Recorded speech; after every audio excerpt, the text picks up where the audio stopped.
Every 90 seconds, a cow burps. If you do the maths, that's roughly 1,000 burps a day. And the Australian Bureau of Statistics says there were roughly 4.1 million cows in Victoria last year. At this point, you're probably wondering why I'm making a video about cows and their burps. So, when a cow digests food, microbes in its stomach make methane, which is what it expels when it burps. Or yes, when it farts. And while methane doesn't stay in the atmosphere as long as carbon dioxide, typically only 12 years compared to hundreds to thousands of years for carbon, it traps about 120 times more heat in a shorter amount of time. And here's the kicker.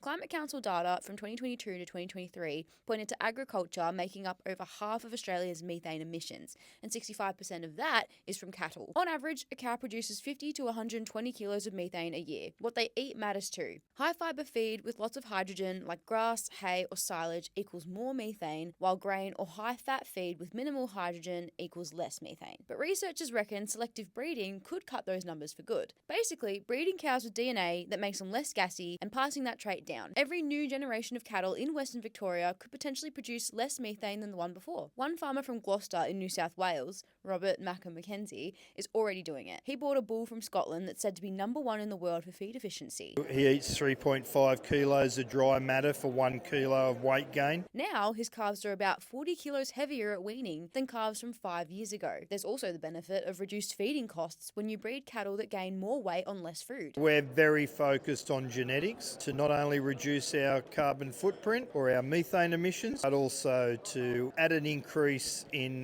value per animal. So more or less, shopping around for good DNA when breeding the next generation of cattle could be the key to reducing Australia's methane emissions.